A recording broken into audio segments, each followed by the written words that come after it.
नमस्कार दोस्तों, सनातन क्लासेस में आप सभी का स्वागत है। आज हमारे innovative series mathematics through mind's eye के पहले वीडियो के साथ हम लोग आपके सामने प्रस्तुत हैं। आज हमारा जो टॉपिक होने वाला है वो that is why study mathematics. क्योंकि जब भी हम किसी चीजों को पढ़ते हैं तो हमारे पास सबसे पहले कुछ बेसिक्स क्वेश्चन होते हैं। अगर हम किसी भी टॉपिक को चाहते हैं कि अच्छे से समझ सके तो हमारे पास कुछ बेसिक क्वेश्चंस होते हैं। जैसे दुनिया के किसी भी टॉपिक को समझने के लिए हमारे पास जो कुछ क्वेश्चन है वो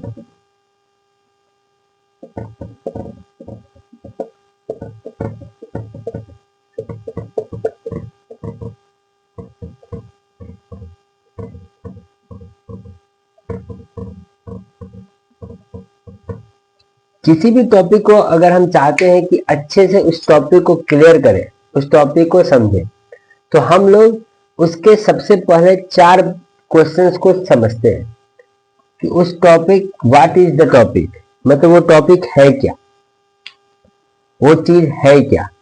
दूसरा जो अपने पास क्वेश्चन है दैट इज व्हाई, कि अगर हमें ये समझ में आएगा कि वो क्या है तो क्यों है, उसका इस जगह पर इसका जरूरत क्या है। Now the third question is how, कि वो कैसे है। अब हम लोग जब 2 बातों को समझ गए कि व्हाट व्हाई, तो किस तरह से, इसका प्रोसेस क्या है। और जो चौथा अपने पास होता है वो होता है व्हेन, वेयर, होम, एक्सेट्रा। जो चौथा पार्ट है जनरल वे में अगर हम देखें तो जो चौथा पार्ट है, यह जो पार्ट है यह हमारा फैक्चुअल क्वेश्चन रेडी करके देता है। जनरल वे में अगर हम देखें, जनरल वे में एक्सेप्शन है, लेकिन जनरल वे में व्हाट, व्हाई, हाउ ये हम लोग का कॉन्सेप्चुअल क्वेश्चन को बनाता है, चीजों को समझने में मदद करता है, चीजों को कनेक्ट करने में मदद करता है, और ये हमारा फैक्ट देता है। तो अगर हम इन चारों टॉपिक से इन चारों पैरामीटर से किसी भी टॉपिक को पढ़ते हैं या समझते हैं तो हमारे पास 2 चीज बिल्डअप होती है। बड़े ध्यान से समझना है, 2 चीज हमारे पास बिल्डअप होती है। फर्स्ट चीज जो बिल्डअप होती है वो होती है कनेक्टिविटी, और दूसरा चीज जो अपने पास बिल्डअप होती है वो होती है रियल लाइफ प्रॉब्लम सॉल्यूशन। जब हम किसी भी टॉपिक को, दुनिया का कोई भी टॉपिक को जब हम इस चार पैरामीटर के साथ पढ़ते हैं तो हमारे पास 2 चीज जनरेट होती है। वह एक जो होगी वो कनेक्टिविटी, हम चीजों को कनेक्ट करना समझते हैं कि हम चीजों को कैसे समझे, कैसे कनेक्ट करें, ये हमारे पास क्यों आया, ये हमारे पास कब तक रह सकता है। हम सबसे पहला यही समझते हैं कि कनेक्टिविटी क्या है। और जो अपना दूसरा इस कनेक्टिविटी को समझने के बाद प्रॉफिट है वो है रियल लाइफ के प्रॉब्लम को सॉल्व करना। तो इन टॉपिक से हमारे एक बात हमारे हिसाब से क्लियर हो गई कि जब हम किसी टॉपिक को पढ़ते हैं तो उसके पीछे पढ़ने का जो मकसद है that is real life problem solution, जो हम अपने रियल लाइफ के प्रॉब्लम को सॉल्व करने के लिए चीजों को पढ़ें। तो हमारे पास एक बहुत ही गजब आंसर मिला कि व्हाई स्टडी। हालांकि स्टडी करे क्यों, स्टडी का जरूरत क्या है, तो हमारे पास ये एक परफेक्ट आंसर है कि स्टडी करने के बाद, किसी चीज को पढ़ने के बाद हम उससे जुड़े हुए रियल लाइफ प्रॉब्लम को सॉल्व कर सकते हैं। ये एक इंपॉर्टेंट मुद्दा है। तो दोस्तों आज हम लोग इसी पैरामीटर के थ्रू व्हाई स्टडी मैथमेटिक्स के चर्चा को करेंगे। लेकिन हम लोग पहले मैथमेटिक्स को अगर हम लोग अच्छे से समझना चाहते हैं तो सबसे पहले हमें सब्जेक्ट के डिफरेंट टाइप्स को समझना पड़ेगा, डिफरेंट डिवीजन को समझना पड़ेगा कि आज हम लोग जिस सब्जेक्ट को पढ़ते हैं उन्हें क्यों बांटा गया, उसको अलग अलग नाम क्यों दिया गया, हम उन चीजों को समझेंगे। इसका चर्चा थोड़ा सा ब्रीफ में करेंगे क्योंकि ये एक बहुत ही बड़ा टॉपिक है और हर एक पीरियोडिक टॉपिक है, मतलब हर एक अलग अलग पीरियड के अनुसार अलग अलग चीजें का डिमांड है, अलग अलग चीजें का नीड है। तो स्टडी का नीड हर एक पीरियड में एक अपना जरूरत है, उसके हिसाब से हम लोग पढ़ाई करते हैं। तो हम लोग अभी जो अपना अप्रोच होगा स्टडी का, which is on the basis of modern education, लेकिन हम थोड़े से कनेक्ट करके चलेंगे, बातों को कनेक्ट करेंगे एंशिएंट पीरियड से कि एंशिएंट पीरियड और मॉडर्न पीरियड में क्या डिफरेंस थी। कुछ तो डिफरेंस होगी स्टडी के मैटर में, हम उस बातों को चर्चा करेंगे।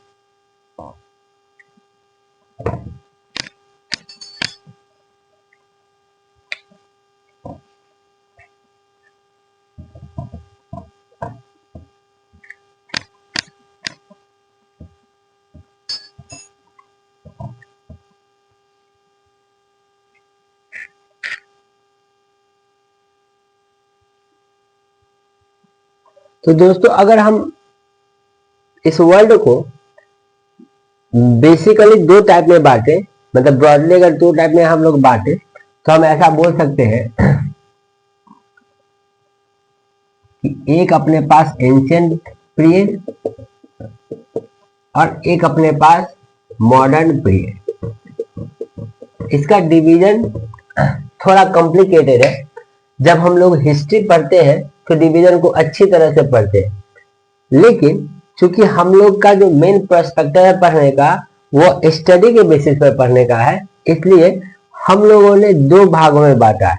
क्योंकि मूलतः स्टडी का जो पढ़ने का तरीका है या पढ़ने का अप्रोच है वो एंशिएंट, मेडिवल एक्सेट्रा रीजन में सेम ही है, मतलब ज्यादा डिफरेंस नहीं है। और लेकिन एंशिएंट और मॉडर्न आते आते स्टडी का कंप्लीटली पैरामीटर्स चेंज हो रहे हैं। तो हम लोगों ने ब्रॉडली पीरियड को दो भागों में डिवाइड किया कि एक एंशिएंट पीरियड में स्टडी स्ट्रक्चर क्या है और मॉडर्न पीरियड में स्टडी स्ट्रक्चर क्या है। तो सबसे पहले अगर हम लोग समझना चाहते हैं कि स्टडी क्यों करें या स्टडी का स्ट्रक्चर को अच्छे समझना चाहते हैं, तो सबसे पहले हमें समझना पड़ेगा उन समय की जरूरतों को।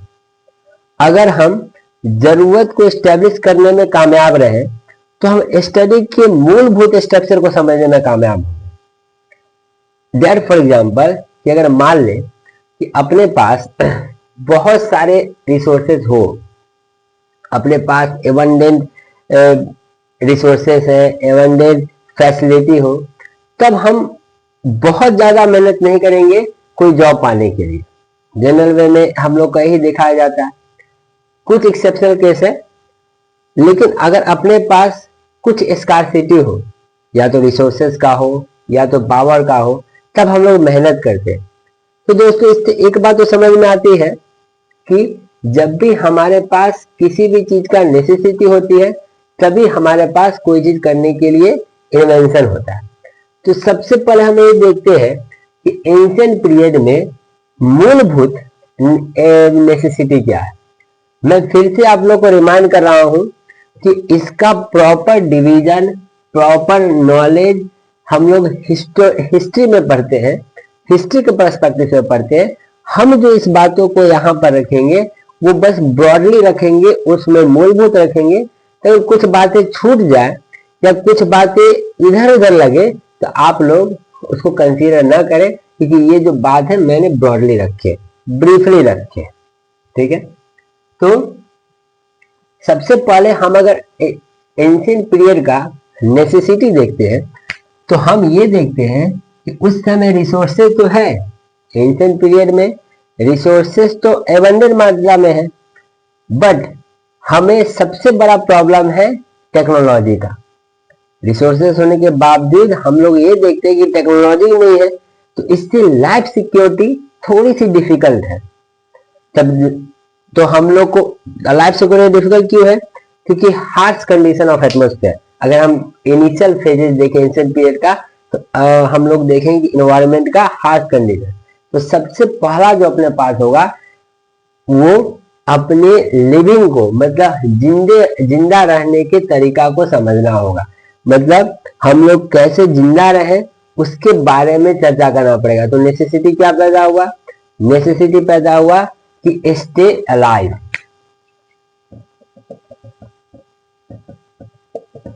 कि अलाइव जिंदा रहना है इन हार्श कंडीशन में। तो पहला जब नेसेसिटी पैदा हुआ तो क्लियर बात होगा कि अब जो हमारा स्टडी का अप्रोच होगा वो इसके रिस्पेक्ट में चलेगा। दूसरा, अगर हम चीजों को देखें तो अब सिंपल सा बात है कि जब हमें जिंदा रहना है, स्टे अलाइव रहना है इनिशियल फेज में, जब हम बाद में चीजों को थोड़ा सा प्रोग्रेस करने लगे, टेक्नोलॉजी का डेवलपमेंट करने लगे, तो हम देखेंगे कि अब uses of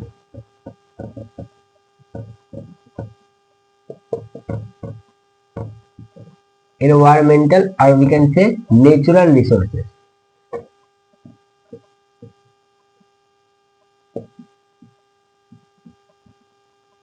usage of natural resources, natural resources का यूज करना। दूसरा अपने पास नीड है नेचुरल रिसोर्सेज का यूज करना, क्योंकि नेचुरल रिसोर्सेज अपने पास बहुत है और वो किस तरह से यूज किया जाए ये अपने पास नीड आता है। फिर जब हम आगे थोड़ा सा बढ़ते हैं तो हम ये पाते हैं कि स्टेट का फॉर्मेशन हो रहा है, सोसाइटीज बन रहा है, ट्राइबल कम्युनिटीज बन रहा है। तो हम देखेंगे कि लोग को एक्सपेंशन करने का बात हो रहा है, और एक्सपेंशन कब होगा? जब वार रिडन सोसाइटी होगा। तो थर्ड जो जरूरत है वो वार, अब वार करना पड़ेगा, चीजों को समझना पड़ेगा, तो अपने फिजिकल पावर को बढ़ाना पड़ेगा, मेंटल पावर को बढ़ाना पड़ेगा। तो हम ये देखते हैं कि इन चीजों एंशिएंट समय में अपने पास इन चीजों का जरूरत है। इसके अलावा अगर हम थोड़े से ध्यान से देखें एंशिएंट पीरियड में, तो एंशिएंट पीरियड में हमारा जो सबसे मूलभूत काम है, सबसे इंपॉर्टेंट काम जो हम लोग के पास साबित होता है वो होता है कि हम इस बातों को मतलब हम अपने इन्वायरमेंट के साथ कैसे स्टेबल करके रहें, कैसे बैलेंस करें हम और इन्वायरमेंट। इनको बैलेंस करना that is very important thing, और इनको बैलेंस करने के लिए हमें इनके बातों को समझना पड़ेगा, क्योंकि रिसोर्सेस भी इन्वायरमेंट से ही मिलेगा, रहना भी इन्वायरमेंट में ही है, काम करना भी इन्वायरमेंट में ही है। तो हमें हमारे पास जो सबसे बड़ा चैलेंजेस होगा वो होगा इन्वायरमेंट के साथ चलना। तो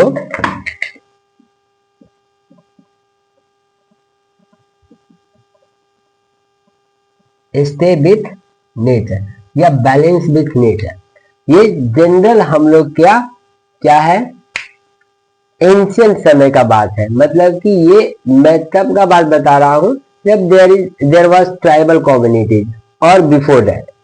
फिर जब एंशिएंट पीरियड के बाद स्टेट का फॉर्मेशन होना शुरू हो गया, स्टेट फॉर्मेशन के बाद एम्पायर का फॉर्मेशन शुरू हो गया, then the system was change little bit. हम लोग इस तरह की बातों को नहीं करने जा रहे हैं। अब इस पूरे संदर्भ में अगर हम देखें, इन चीजों की जरूरत के लिए अगर हम देखें, तो क्या हमारे पास एक प्रॉपर क्यूरिकुलम होगा सिलेबस का? नहीं।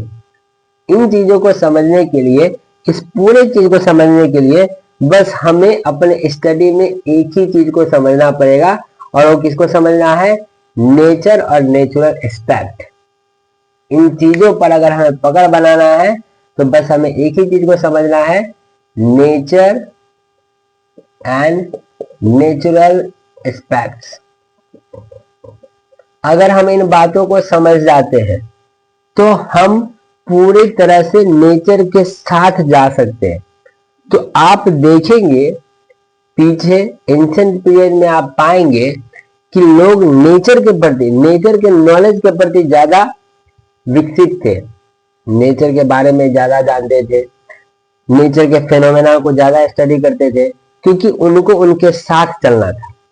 फिर स्टेट का फॉर्मेशन होना शुरू हो गया और चीजें और बढ़ना शुरू हो गई। लेकिन इस समय में हमारे पास सबसे इंपॉर्टेंट है नेचर और नेचुरल एस्पेक्ट को समझना, और चूंकि हम लोग को हार्श कंडीशन में रहना है तो फिजिकली और मेंटली स्ट्रांग होना। तो फिजिकली और मेंटली स्ट्रॉन्ग है। ये initial phase of ancient time का मैं चर्चा कर रहा हूं।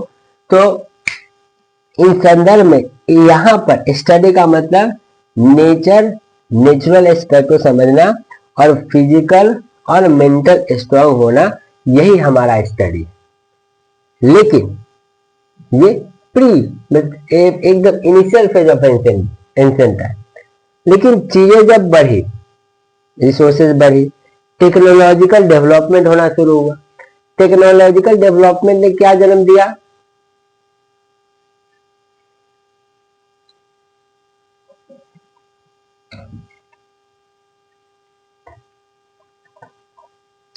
टेक्नोलॉजिकल डेवलपमेंट ने क्या जन्म दिया? टेक्नोलॉजिकल डेवलपमेंट ने जन्म दिया एक्सपेंशन को, इंपीरियल पावर को। तो अब जो हमारे पास नीड होगी वो चेंज होगी, नीड चेंजेज होगी। और इस नीड का चेंजेज हम लोग हिस्ट्री में बहुत अच्छे से पढ़ते हैं। इकोनॉमी में चेंज हो रही है, पॉलिटी में चेंज हो रही है, सोशल ऑर्डर में चेंज हो रही है। तो यहाँ पर हमारे पास ड्रास्टिकली चेंज हो रहा है। लेकिन ये सब इसी एस्पेक्ट के पास से घूम रहा है, because that was very important part of ancient time. Physically strong होना है, मेंटली स्ट्रांग होना है, नेचर के एस्पेक्ट को समझना है, नेचर को समझना है, तभी जाके कोई भी काम हो पाएगा। Because there were initial phases of technological development. बात क्लियर है? क्योंकि हम लोग को मॉडर्न में पढ़ना है, तो अब हम समझते हैं कि एंशिएंट पीरियड और मॉडर्न पीरियड में डिफरेंस क्या है।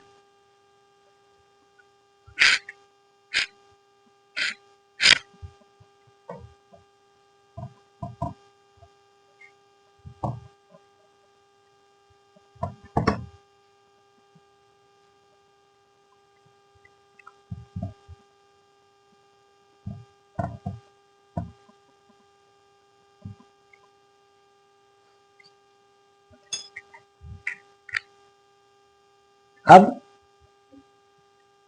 एंशिएंट पीरियड और मॉडर्न पीरियड में जो सबसे ज्यादा बड़ा डिफरेंस है वो है टेक्नोलॉजिकल डेवलपमेंट। एंशिएंट पीरियड में टेक्नोलॉजी का डेवलपमेंट बहुत ही लेस था कंपेयर टू मॉडर्न पीरियड। अब मॉडर्न पीरियड में हमारे पास टेक्नोलॉजी है, एंशिएंट पीरियड में टेक्नोलॉजी नहीं है, उतना नहीं है।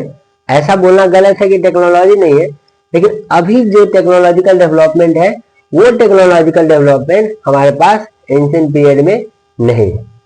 तो हम ऐसा बोल सकते हैं कि चूंकि अब हमारे पास टेक्नोलॉजिकल डेवलपमेंट है, हमारे पास ह्यूज अमाउंट ऑफ टेक्नोलॉजी है, तो हम क्या कर सकते हैं, नेचर के विरुद्ध भी कुछ काम को रख सकते हैं। नेचर के विरुद्ध काम इन द सेंस कि मान लेते हैं कि अगर हमें कहीं बारिश के मौसम में जाना है, तो now we have umbrella, now we have cars, now we have many facility that we can go anywhere in rainy season.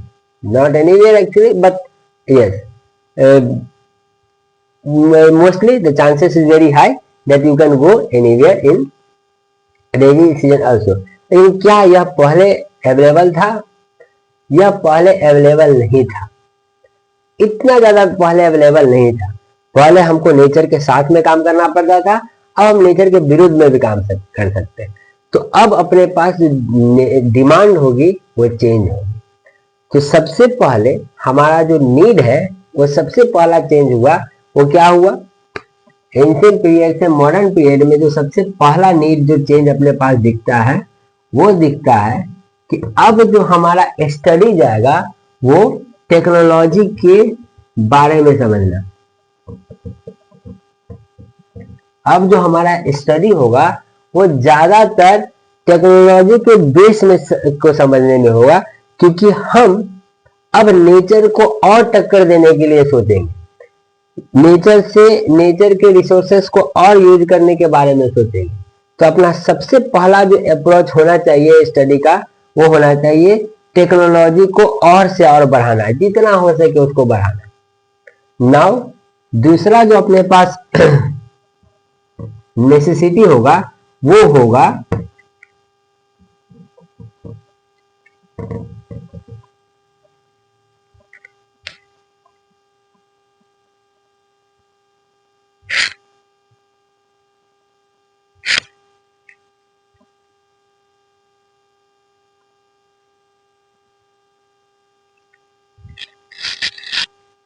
Sorry. तो पहला अपने पास क्या जरूरत है, टेक्नोलॉजी को आगे बढ़ाना।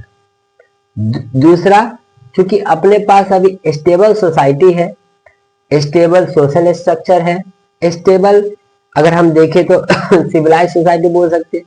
तो दूसरा जो होगा वो होगा R&D करना, क्योंकि अभी अपने पास स्टेबिलिटी है।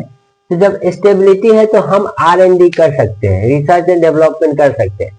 हम स्पेस पर रिसर्च कर सकते हैं, हम अर्थ पर रिसर्च कर सकते हैं, हम प्लैनेट्स पर रिसर्च कर सकते हैं, हम इन बातों को रख सकते हैं।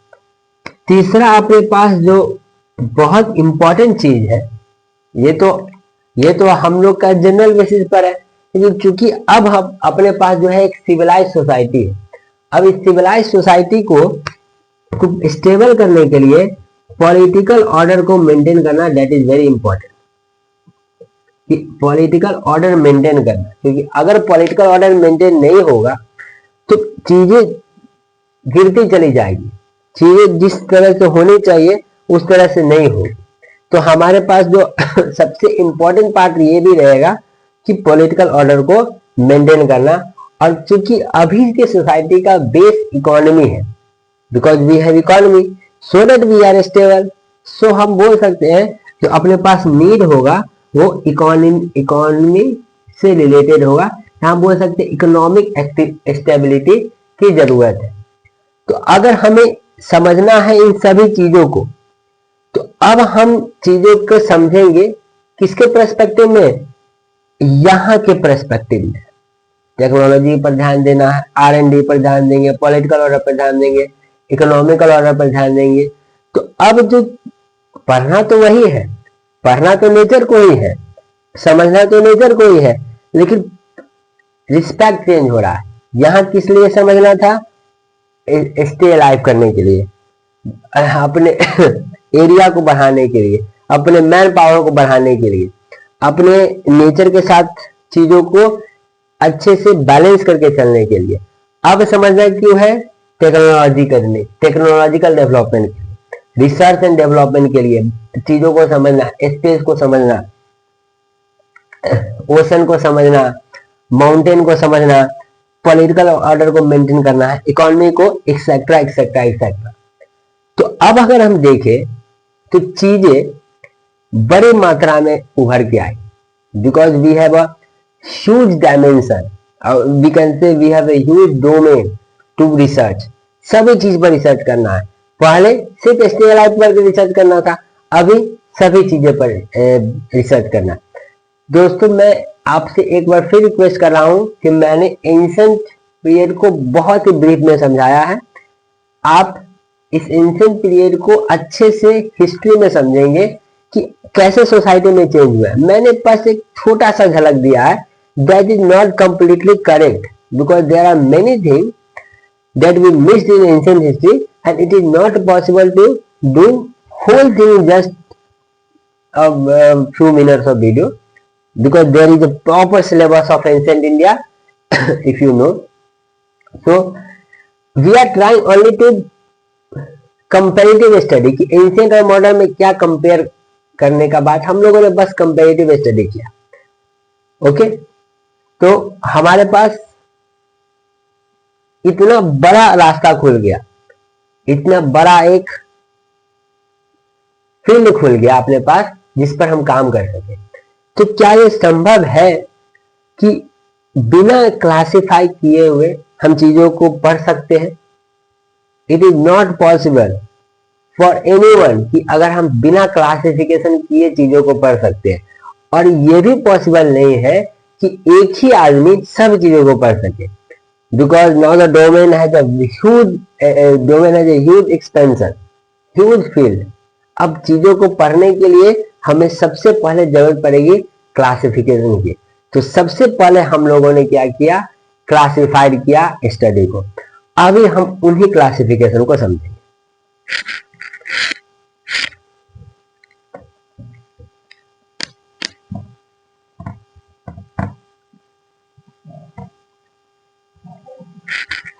तो दोस्तों तुम अब बेसिकली स्टडी का मतलब हम लोग को ये समझ में आया कि to understand.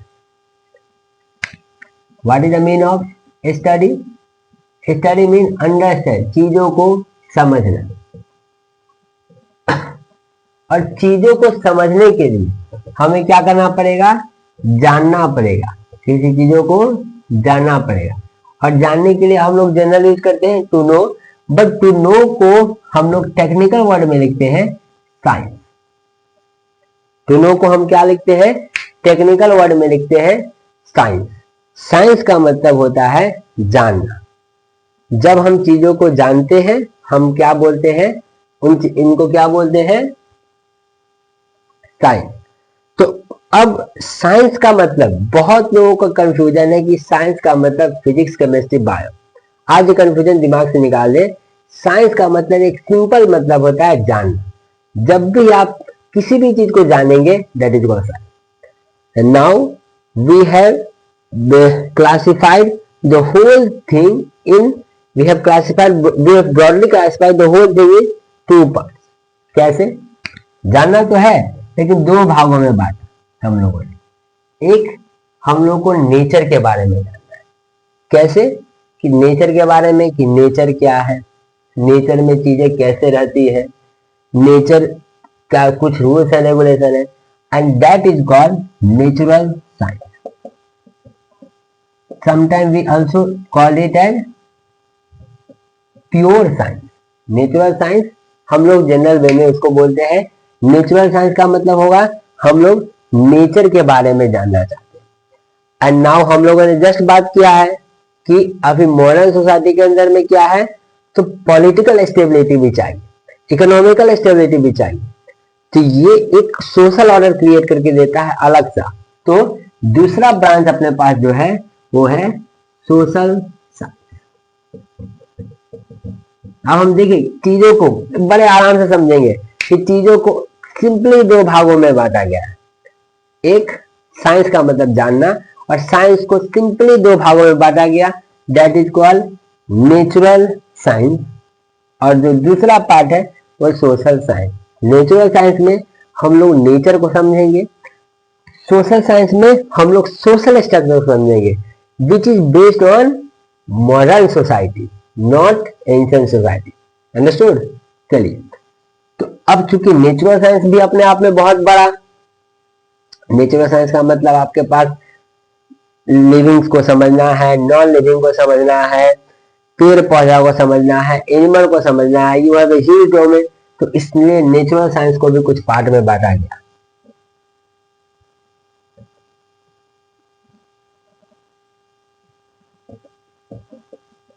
Physics, chemistry, biology. अब नेचुरल साइंस को हम लोगों ने तीन भागों में बांटा, फिजिक्स, केमिस्ट्री, बायोलॉजी। फिजिक्स में हम किन चीजों के बारे में बात करते हैं, तो नेचर के रूल्स एंड रेगुलेशन के बारे में बात करते हैं। हालांकि जब हम लोग फिजिक्स पर चर्चा करेंगे तो फिजिक्स का डिफाइन अलग तरीके से करेंगे, लेकिन अभी हम लोग समझ रहे हैं कि इस सब्जेक्ट का मतलब क्या है।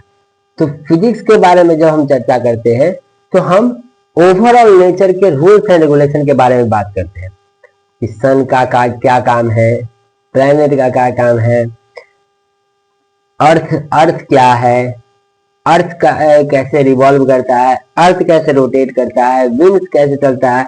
हम जनरल सभी के रूल्स एंड रेगुलेशंस को समझेंगे।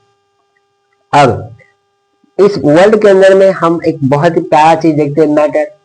मैटर मतलब जो ऑब्जेक्ट हमको दिखे, जिसको टच कर सके, जो कुछ जगह ऑक्युपाई करता हो, दैट इज कॉल्ड मैटर। हम लोग इसको डेफिनेशन पढ़ेंगे।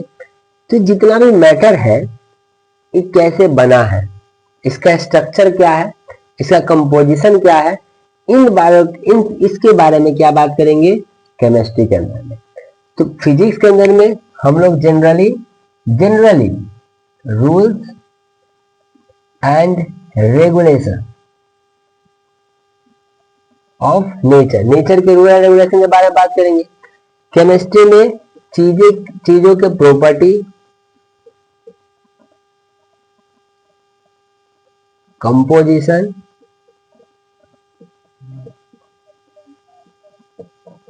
और स्ट्रक्चर के बारे में चर्चा करेंगे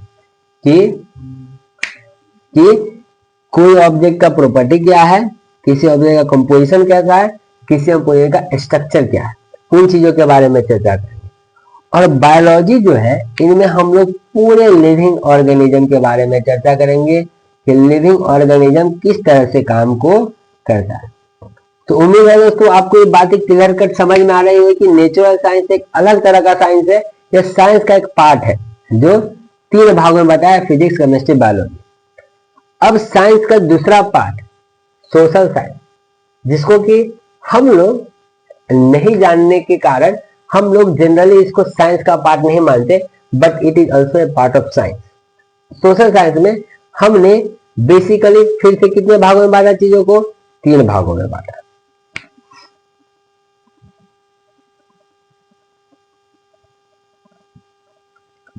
हिस्ट्री,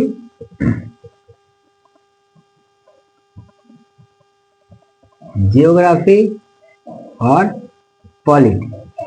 हिस्ट्री में हम किसी एरिया के, हिस्ट्री के अंदर में हम किसी एरिया के पास्ट के बारे में समझते हैं। पास्ट के बारे में समझने से प्रॉफिट ये होता है कि हम चीजों को एनालाइज कर सके, प्रेजेंट में यूज कर सके और फिर उससे अपना जो प्रेडिक्शन है कर सके, जिससे कि हमारे फ्यूचर में जो रिजल्ट हो आशा करते हैं कि बेहतर हो। तो हिस्ट्री को पढ़ना, किसी भी जगह की हिस्ट्री को पढ़ना बहुत इंपॉर्टेंट है। आप जब साइंस पढ़ेंगे वहां भी आप चीजों के हिस्टोरिकल पर्सपेक्टिव पढ़ेंगे, तो that is very important. Geography, हम अपने अर्थ के बारे में बात करते हैं कि अर्थ का जो सिस्टम है चल कैसा रहा है, अर्थ में क्या क्या है, अर्थ में क्या नहीं है, कौन सी गैसें पाई जाती है, किस जगह का जियोग्राफी क्या है, किस जगह पर माउंटेन है, इसके बारे में चर्चा करते हैं, जिससे हमारा रहने का अंदाज उसके रिस्पेक्ट में आसान हो जाए। पॉलिटी में दोस्तों हम लोग पॉलिटिकल स्ट्रक्चर का बात करते हैं, कैसे रूल्स एंड रेगुलेशन बने जो हम स्टेबल कर पाए, एक दूसरे को हेल्प कर पाए, एक दूसरे को रहने में मदद कर पाए, किसी भी नेचुरल डिजास्टर के समय क्या रूल्स एंड रेगुलेशन बनाए, ये रह पाए। तो हम इन चीजों को हम लोग क्या पढ़ते हैं? सोशल साइंस के अंडर में पढ़ते हैं। क्योंकि दोस्तों यहाँ पर एक बहुत इंपॉर्टेंट एस्पेक्ट था इकोनॉमी, जो हम लोगों ने बताया कि मॉडर्न सोसाइटी का सबसे बड़ा पिलर जो है वो इकोनॉमी, इसके बिना तो मॉडर्न सोसाइटी कुछ है ही नहीं। तो अब चूंकि इकोनॉमी को, हल्की इकोनॉमी को हम लोग सोशल साइंस में भी रख के पढ़ते हैं, लेकिन चूंकि यह अपने आप में एक बहुत बड़ा सेक्टर है इकोनॉमी, सो हम लोगों ने एक तीसरा स्ट्रीम बना दिया, दैट इज कॉमर्स। और कॉमर्स में हम लोग फुल्ली फाइनेंशियल चीजों को पढ़ेंगे, फुल्ली इकोनॉमी को पढ़ेंगे कि जो मॉडर्न सोसाइटी का इकोनॉमी किस तरह का है। तो हम लोगों ने ये देखा, अपने पूरे क्लासिफिकेशन में देखा कि हम लोगों ने चीजों को बांटा on the basis of two thing, nature के बेसिस में, एक अपने मॉडर्न सोसाइटी के बेसिस में। तो जब हम लोगों ने चीजों को बांटा इन दोनों के बेसिस में, तो हम लोगों ने पाया कि नेचर के बेसिस में 3 भागों में बांट दिया गया, physics, chemistry, biology. Social basis में हिस्ट्री, ज्योग्राफी, पॉलिटी और इकोनॉमी, जिसको हम लोग सेपरेट ब्रांच बना दिया, कॉमर्स। और इस तरह से जब हम चीजों को पढ़े तो हमें चीजें ज्यादा कनेक्ट होंगी, समझ में आएगी। और जो कोई एक आदमी के लिए हर एक चीज, सब चीज को डीपली पढ़ना, that is very difficult, because domain बहुत बड़ा है। तो अपने पास क्वेश्चन ये है कि इसमें मैथमेटिक्स कहीं नहीं दिख रहा है, और जनरली जब भी हमारे पास मैथमेटिक्स दिमाग में आता है तो हम लोग साइंस का बात करते हैं, लेकिन आपने तो मैथमेटिक्स बताया नहीं। तो क्या मैथमेटिक्स यहाँ का पार्ट नहीं है, या मैंने गलत बताया, या मैथमेटिक्स पार्ट नहीं है, मैंने गलत बताया? तो इसका जवाब है कि वेट एंड वॉच। तो हम लोग ये देखते हैं कि जैसे मैं अभी वीडियो बना रहा हूं, आप लोगों को समझना है, I use English, Hindi, Bengali, Tamil etcetera for conversation. बात कर सकते हैं, आपको समझाना है, अपने फीलिंग को एक्सप्रेस करना है, तो अपने लैंग्वेज का यूज कर सकते हैं, that is known as language, जिससे हम कम्युनिकेट कर सके, उसे हम क्या कहते हैं, लैंग्वेज। तो लैंग्वेज हमारे लिए इम्पोर्टेंट क्यों है, क्योंकि हम लोग कम्युनिकेट कर सकें। तो आप सोचिए दोस्तों, क्या क्या नेचर को समझने के लिए कोई लैंग्वेज का जरूरत नहीं है? क्योंकि जब हम लोग अपने आप में चर्चा करते हैं तो we have many language, but क्या नेचर को अगर समझना हो तो क्या हमें लैंग्वेज का जरूरत पड़ेगी? तो हाँ, और नेचर को समझने के लिए जो लैंग्वेज का जरूरत पड़ेगा वो होगा मैथमेटिक्स। मैथमेटिक्स से के द्वारा ही हम इन लैंग्वेज मतलब नेचर से बात करेंगे, नेचर के रूल्स एंड रेगुलेशन को समझेंगे, नेचर के प्रॉपर्टी कंपोजिशन, मैटर के प्रॉपर्टी कंपोजिशन स्ट्रक्चर को समझेंगे, बायोलॉजिकल पार्ट को समझेंगे on the basis of language of mathematics. सो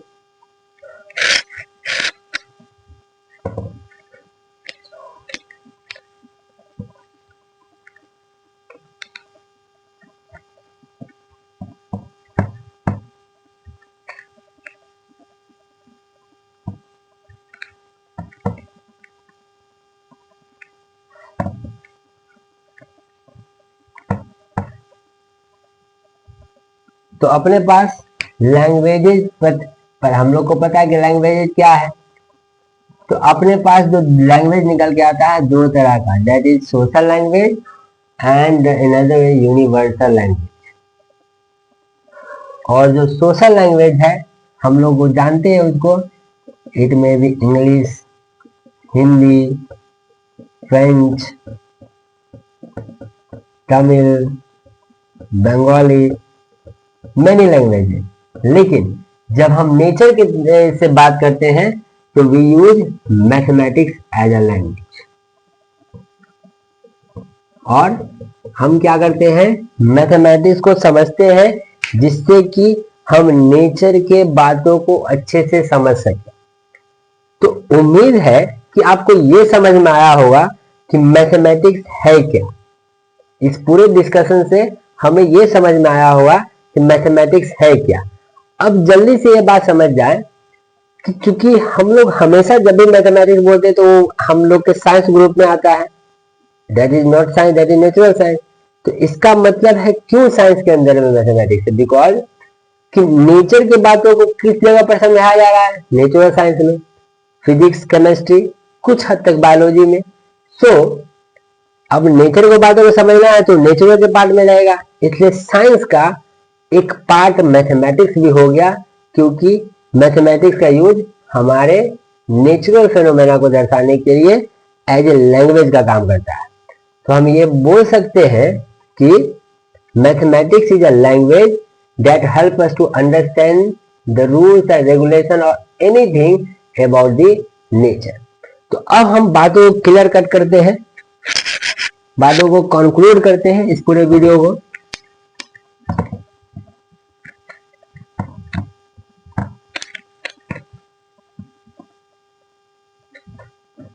कि अपने पास जो क्वेश्चन था कि मैथमेटिक्स,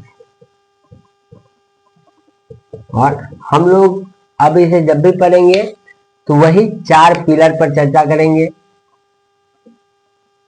जनरल 3 पिलर पर चर्चा करेंगे, चौथा पिलर फैक्चुअल है, वो बीच बीच में आता जाएगा। तो व्हाट इज मैथमेटिक्स?